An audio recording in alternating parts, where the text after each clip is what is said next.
গুরুকে সেবা দেবে, কিসের সেবা দেবে জানেন? কয়েকটা মটর কলাই আর ইলিশ মাছ, এটা সে আবার জানতে পারে। কেন জানতে পারে জানেন? যদি কোনো ভক্ত তার গুরুর মনের মতো হয় তাহলে তার গুরুর খবর ভক্ত জানে।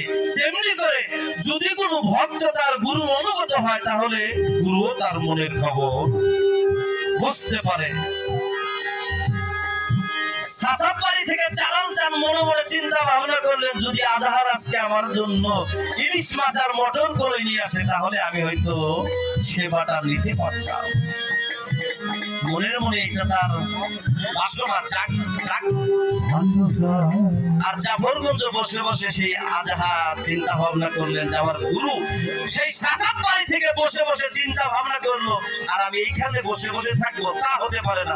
আমি চেষ্টা করবো ভাদ্র মাসে মটন করবো, শাক আর ইলিশ মাছ করবো, খাই কিনা। যা হোক, এখানে অনেক কথা, এত কথা বলা যাবে না। উনি যে কোনো ভাবেই সংগ্রহ করলো। পাগল রে, গুরু যদি ইচ্ছা করে সবকিছুই সম্ভব। উনি ওই ভাদ্র মাসে, এই যে মা, এই যে মা, আপনি বারবার আসেন না। কবি বলেছেন, ওই না সন্তরে যার কালসা মনের ভয় কিরে তার মালিকুল মৌতে তাজিম করে। আর আমার মুর্শিদ গান লেখছে, খুব মুর্শিদ হলো খোদা দর্শনের দর্পণ, আয়না ছাড়া যেমন নিজের চেহারা দেখা যায় না, মুর্শিদের রূপ ছাড়া খোদার রূপ দর্শন করা যায় না। আমার মতো যারা না জান তারা মনে মনে চিন্তা ভাবনা কথা, সাজা সরকার অনেক লোক দেখতেছে না, কিন্তু একজন গুরু ধরা মানুষের কাছে জিজ্ঞেস করে দেখেন, সে অনেকগুলো লোক দেখে না, কয়জন মানুষ সে দেখতেছে। তেমনি করে সেই বর্জকটাকে কেউ যেন নষ্ট না করে সেই দিকে খেয়াল রাখবেন। তো যা হোক, আজহার কি করলেন, সেই বর্ষা মাসে মটর করে আর একটা ইলিশ মাছ সংগ্রহ করে নিয়ে যাবে। তো ইলিশ মটর গুলো শাক সে যেভাবে সংগ্রহ করেছে, ইলিশ মাছ ভাদ্র মাছ পায় না, যে দেখে সেই পাটুরিয়া ঘাটের পাশে একটা তরি বাঁধা, সেই তরিতে দুইজন মাঝি ইলিশ মাছ ধরবে, বসে বসে চিন্তা ভাবনা করছে। সেই মানুষটা আজহার সেই জেলেদের কাছে গিয়ে ডেকে ডেকে বললো, ভাই রে, তোদেরকে আজকে আমার খুব প্রয়োজন। কেন প্রয়োজন জানিস? আমার গুরু জালাল চান সেই সাসাব বাড়ি থেকে মনে মনে পাংছা করেছে, আজকে আমার কাছ থেকে ইলিশ মাছ আর মটর কলাই শাক খাবে। তোরা যদি আমাকে একটি ইলিশ মাছ সংগ্রহ করে দিতে পারতি তাহলে হয়তো আমি আমার গুরু সেবার থেকে বঞ্চিত হতাম না। জেলেরা বলছে, বাইরে আমরা তো কোনো নদীতে জালই ফেলিনি, তবে মাছ দেবো কেমন? অনেকগুলো কথা বলার পর জেলেদেরকে হাত পায়ে ধরিয়ে সেই নদীর মাঝখানে নিয়ে জাল ছেড়ে দিয়েছে।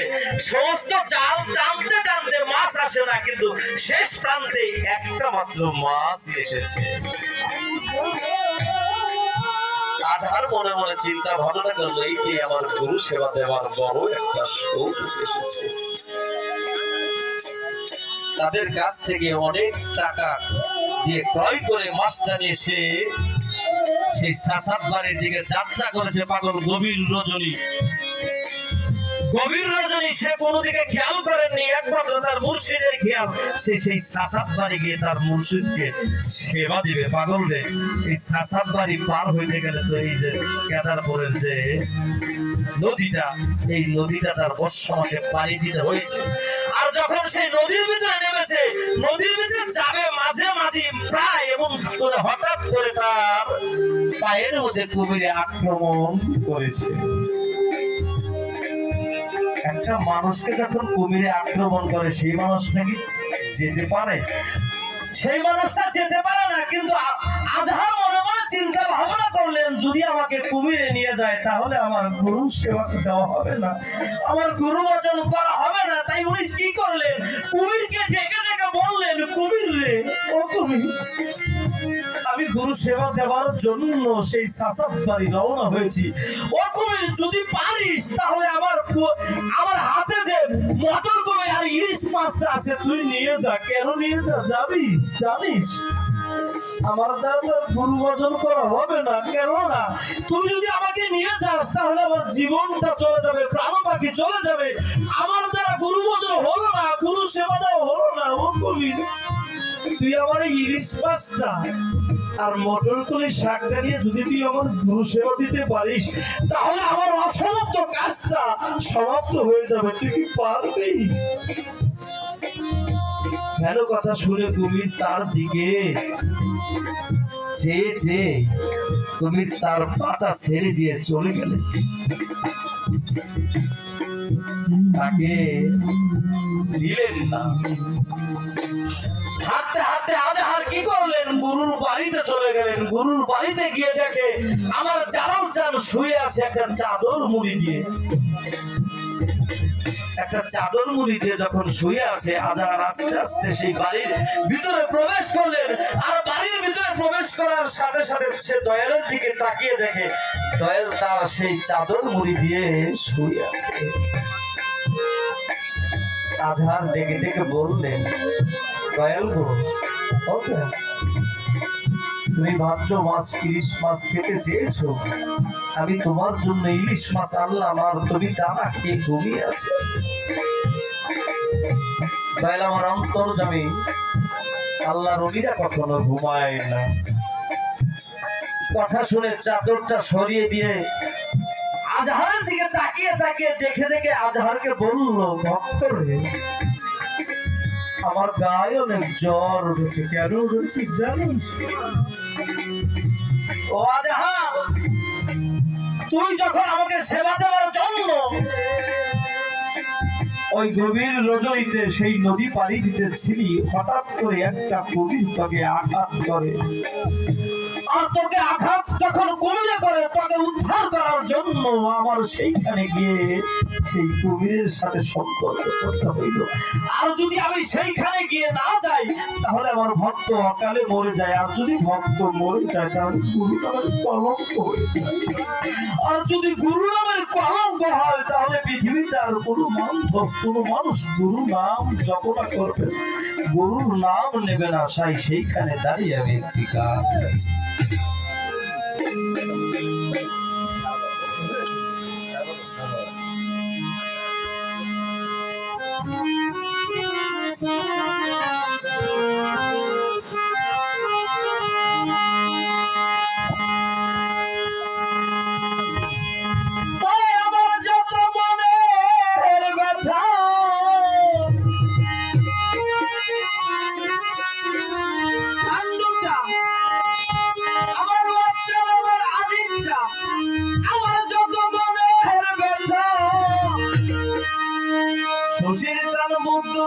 সপ্তরে জানাই আমার দরদ রে।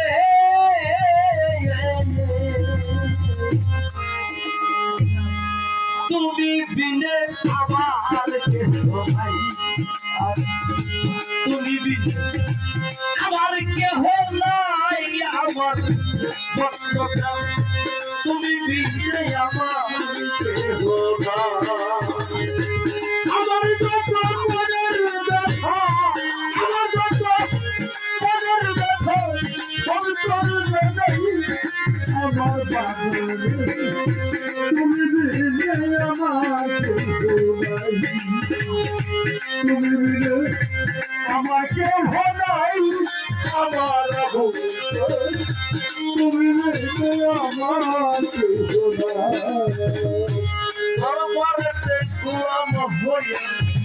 কাটা বজি ভরি ঠান্ডুকান দিবানিস তোমার ওই পর্বতর দরবারে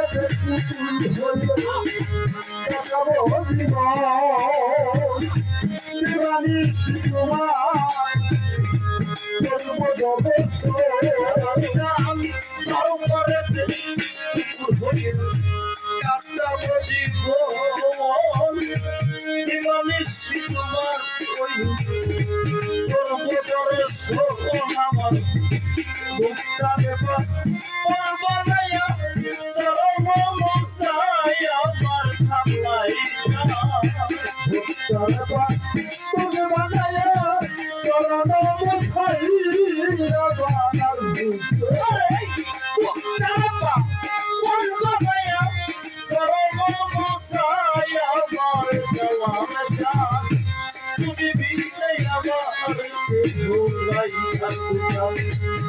তুমি বিনে আমার কেহ নাই, আমার সুশীলা তুমি বিনে আমার কেহ না।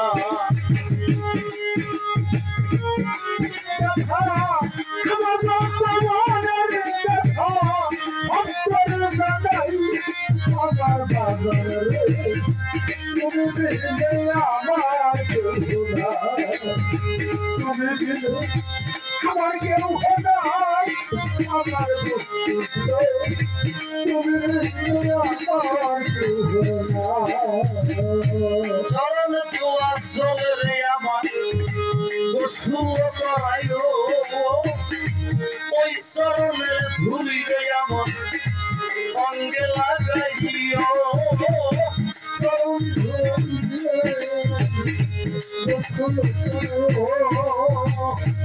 ওই চরণে ধুলি অঙ্গে লাগাইও, চরণ ধোয়া চলে রে আমার গোসল করাইও।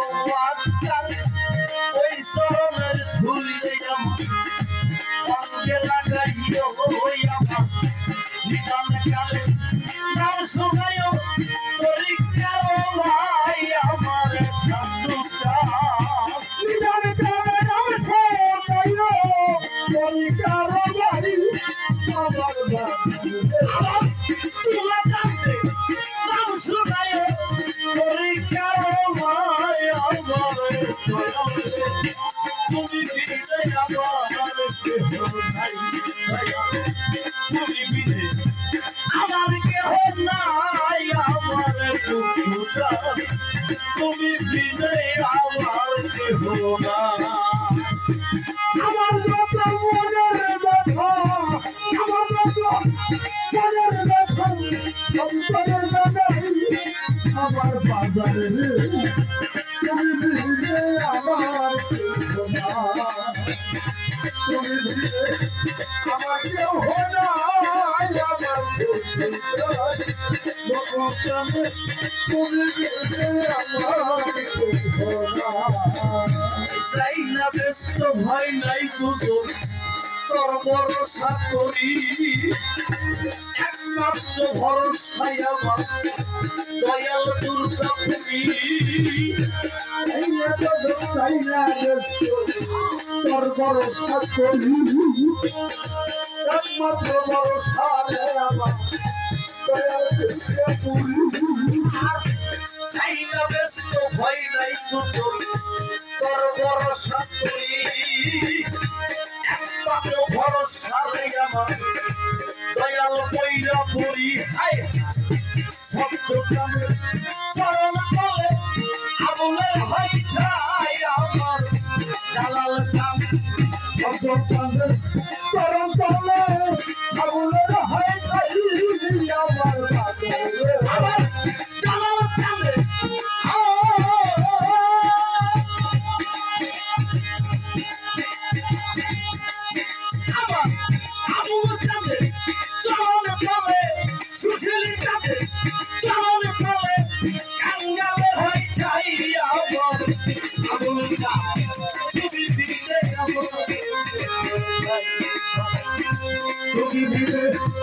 আমার কেউ নাই, আমার তুমি বিনে আমার কেহ না। আমার যত মনের ব্যথা, আমার যত মনের ব্যথা অন্তরের দাদাই আমার চরণে তুমি বিনে আমার কেহ নাই। বাবা তুমি বিনে আমার কেউ নাই, আমার তুমি বিনে আমার কেহ না। তারপরে কুকুর হইয়া জীবন দিবার মিষ্টি তোমার ওই পর্বতর সংসুষিতা। তারপরে কুকুর হইয়া কাছব জীবন দিবার মিষ্টি তোমার ওই পর্বতর তারপরে কাটাপতি দিবানি শিব তোমার ওই পর্বতর সোনা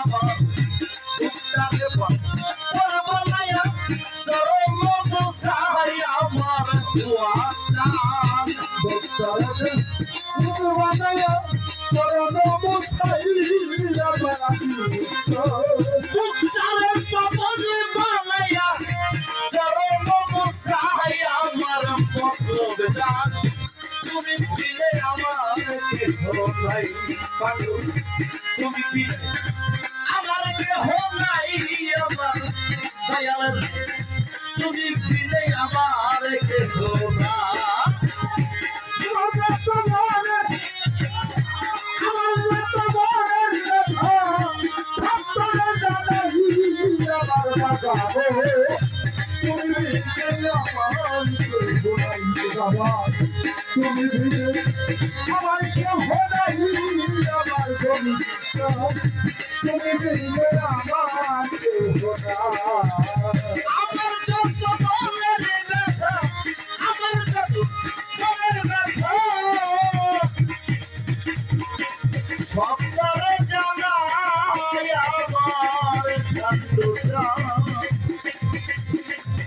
তুমি বিনে আমার কেহ নাই তুমি বিনে আমার কেহ নাই আমার আজি